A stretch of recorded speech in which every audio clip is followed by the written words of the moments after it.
ఇప్పటికి మీరు 50,000కు పైగానే జాతకాలు చూసారు కదా! సో, మీరొచ్చేసేసి వీళ్ళని చూస్తూనే అంటే వాళ్ళ జాతకాలు చూస్తూనే వీళ్ళు గొప్ప వ్యక్తులు అవుతారు, అయ్యారు అనేది కూడా మీకు తెలిసిపోయింది.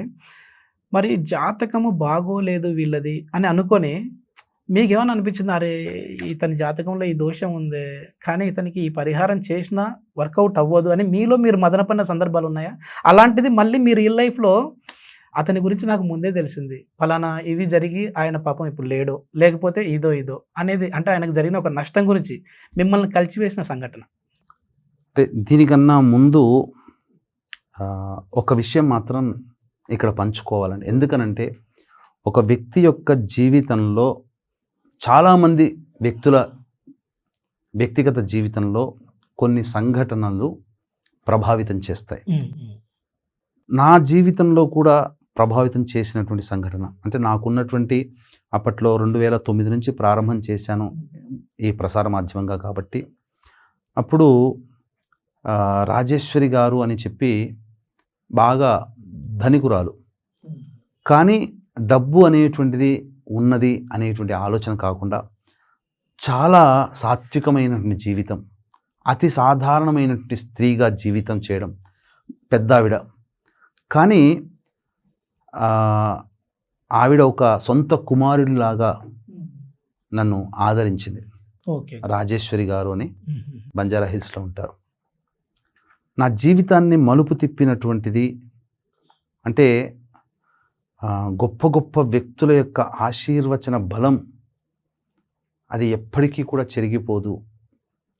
ఆ ఆశీర్వచన ఒక్క చిన్న ఆశీర్వచనం ఉన్నతమైన స్థానానికి చేరుకోవడానికి కారణమవుతుంది అని చెప్పడానికి మనకు టాట్కీ బాబా అని ఉన్నారు హిమాచల్, అక్కడ రిషికేశ్ అటువంటి సందర్భంలో ఆయన ఈ సంబంధించినటువంటి హైదరాబాద్ పర్యటనలోకి వచ్చారు. రావడంతో ఆవిడకి ఎక్కువగా ఆధ్యాత్మిక భావాలు కాబట్టి శర్మ గారు మీరు రండి, పలానా వ్యక్తి వస్తున్నారు, గొప్ప వ్యక్తి అని చెప్పి నన్ను రమ్మని చెప్పింది. హోటల్ క్షత్రియ సోమాజిగూడలో ఉంది.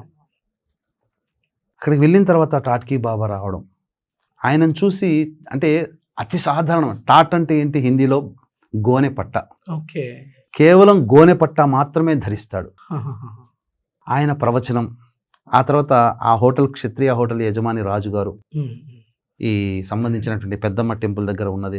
ఆ సందర్భంగా వెళ్ళి వాళ్ళ ఇంట్లోకి వెళితే ఆ ఇంట్లో కూడా ఆ పూజ జరిగితే ఆ పూజకు కూడా నేను వెళ్ళడం, అక్కడ అంతా కూడా సంబంధించినటువంటి అభిషేక మంత్రాలు ఇవన్నీ చేయడం, అవన్నీ ఆయన గమనించాడు. ఆయన ఉండి ఇట్లా నాతో పాటు వచ్చేసేసి నాకు వచ్చిన విద్య అంతా నీకు నేర్పుతాను అని చెప్పడం జరిగింది.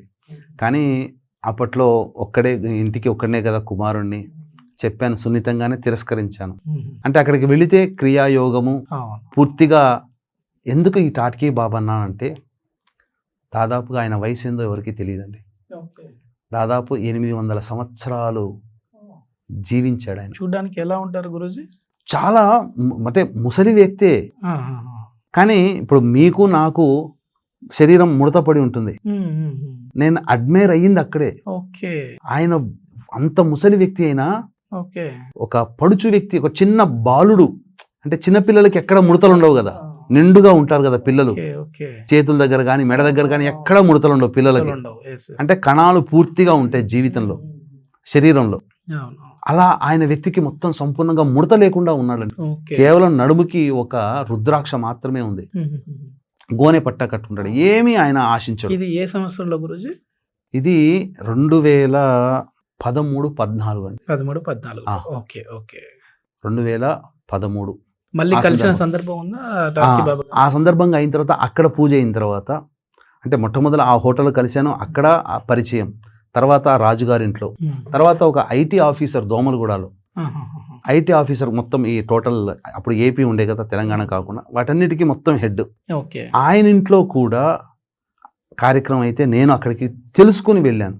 అంటే నాకు చిన్నప్పటి నుంచి కూడా ఏంటంటేనండి, ఈ ఆధ్యాత్మిక భావం మొదటి నుంచి ఉంది కదా. ఎవరైనా మఠాధిపతులైనా పీఠాధిపతులైనా వాళ్ళ చుట్టూ వాళ్ళ వెనకాల వెళ్ళడం అనేటువంటిది ఇష్టం. ఓకే. దైవ సంబంధమైన కార్యక్రమాలు అక్కడ వెళ్తే అక్కడికి ఉండాలని ఇష్టం. ఆ ఇష్టంతో ఆయన ఎక్కడున్నాడో తెలుసుకొని మరి అడ్రస్ తెలుసుకొని వెళ్ళిన తర్వాత మరి ఆయన దీవెన నాకు రావడం నిజంగా నా పూర్వజన్మ సుకృతం. జయ హో పండిత్జీ అంతే, ఇంకేం మాట్లాడలేదు. ఇక ఆ రోజు నుంచి అప్రతిహతంగా ఈ సంబంధించినటువంటిది జరిగింది. ఇక మీరు అడిగినటువంటి ప్రశ్న అంటే ఇక్కడ నాకేంటనంటే జాతకం చెప్పించుకోవడానికి వ్యక్తిగతంగా చాలామంది వచ్చేవాళ్ళు. అప్పటి నుంచే జాతకాన్ని చూసి పరిశీలన చేసిన తర్వాత ఈ వ్యక్తికి ఈ పరిహారాలు చేసుకోండి అంటే, పరిహారములు అంటే వాళ్ళు చేసుకోగలిగే పరిహారాలు, లేదండి ఇంకేదన్నా చెప్పండి పరిహారాలు మేము చేసుకుంటాం, మీ చేత ఏమైనా జరుగుతాయా అని అడిగితేనే నేను చెప్తాను. నాకున్న ఒక నియమం ఏంటంటే నవీన్ గారు, ఏ వ్యక్తి వెంట నేను పడను. కారణం ఏంటి అని అంటే, ఈ పరిహారాలు చెప్పిన తర్వాత మీరు చేసుకోండి అని చెప్పి అన్నామనుకోండి, బలవంతంగా వాళ్ళ కర్మని మనం తీసుకున్నట్టు అవుతుంది. వాళ్ళకి కర్మ పరిపక్వత, వాళ్ళ సమస్యకి పరిష్కారం పరిపక్వత రావాలి, సమస్య తొలగిపోవాలనుకున్నప్పుడు ఆ వ్యక్తికే నేను దైవాన్ని ఆశ్రయించాలి, నేను పరిహారాలు చేసుకోవాలనే కోరిక పుడుతుంది. తదనుగుణంగా మనం చెప్పినటువంటి పరిహారాలు అంటే వాళ్ళు చేసుకోగలిగే పరిహారాలు వాళ్ళు చేసుకున్నారనుకోండి, ఆ పరిపక్వత తొలగిపోతుంది. వాళ్ళు చేసుకున్న తర్వాత కూడా ఇంకా పరిహారం కాలేదు అని అంటే అప్పుడు మనం చేసేటువంటి పూజలు అంటే జపాలు, హోమాలు లాంటివి చేయించడం, తద్వారా కొంతమందికి సంబంధించినటువంటి పరిహారాలు సక్సెస్ అయినాయి, కొంతమందికి సక్సెస్ కాలేదు. అంటే అక్కడ నాకు రివైజ్ చేసుకోవడానికి అవకాశం వచ్చింది. అంటే మనం ఏమన్నా చేసే పరిహారాల్లో ఏమైనా లోపం చేశామా అంటే, స్వార్థం అంటూ ఏది ఉండదు. బతకడానికి స్వార్థమే తప్ప బ్రతికి దాచిపెట్టుకునేంత స్వార్థమైతే లేదు.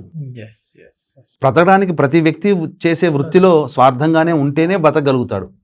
అంటే నా లైవ్లీహుడ్గా నా కుటుంబ జీవనానికి సరిపడా సంపాదించుకుంటే చాలు, కూడబెట్టుకునేంత స్వార్థంగా కాకుండా ఉన్నాను. ఇంకేదైనా నాలో ఏమైనా లోపం జరిగిందా, నేను చేయించే పరిహారాల్లో జపాల్లో కానీ ఏదైనా లోపం జరిగిందా, ఏదన్నా ఇవి కాకుండా ఇంకేమైనా చేయించే బాగుండేదా, ఇంకా ఏదైనా ఉన్నతమైనటువంటి దేవతా మంత్రాల సంబంధించిన పరిహారాలు చేయాలా, ఇలా పరిపరి విధాలుగా ఆలోచనలు చేస్తూ, ఎందుకనంటే నాకు తెలిసిన జ్యోతిష జ్ఞానము ఎంతటితో చెప్తాను నవీన్ గారు, ఒక సూది మొనని నీటిలో ముంచి పైకి తీస్తే ఆ సూది మొన నుంచి జారే ఒక బొట్టు ఉంటుంది కదా, ఆ బొట్టులో సగమే నేను నేర్చుకున్నాను జ్యోతిష్యపరంగా. సముద్రమంతా ఉన్నటువంటి జ్యోతిష్యాన్ని అవగతం చేసుకోలేదు, ఎవరికి సాధ్యం కాదు కూడా. కాబట్టి నాకు తెలియంది ఇంకొకళ్ళ దగ్గర తెలుసుకోవడం తప్పులేదు, చేస్తాను కూడా. అందుకనే ఎంతోమంది చెప్పేటువంటి ఇలాంటి ప్రసార మాధ్యమంలో వచ్చే ఇంటర్వ్యూస్ కానీ, నాకు తెలియని ఏదైనా జ్ఞానం నేను తెలుసుకుంటానేమో అనే ఉత్సాహంతో చూస్తుంటారా? ఖచ్చితంగా ఎవరైనా మీ తప్పకుండా అందరినీ చూస్తాను, చూడాలి కూడా. ఎందుకనంటే నాకు తెలియంది ఆ వ్యక్తి అంటే ముఖే సరస్వతి అంటే అమ్మవారు కేవలం ఒక్కరికే సొంతం కాదు. అతను నేర్చుకున్నటువంటి విధానము ఒక గురువు ఒక రకంగా చెప్పి ఉండవచ్చు, అతని ద్వారా నాకు ఏదైనా తెలుస్తుందేమో. అలాంటి ఎన్నో కాంపిటీషన్ ఉండదు, అట్లా ఏం పెట్టుకోమని. అలా పెట్టుకుంటే ఈర్ష్య అసూయ ద్వేషాలు ఉంటాయి, తద్వారా మనం ఎదగలేము, అక్కడి వరకే ఉంటాం. ఈర్ష్య అసూయ ద్వేషాలు లేకుండా ఇలా 10 మందిని అడగడం,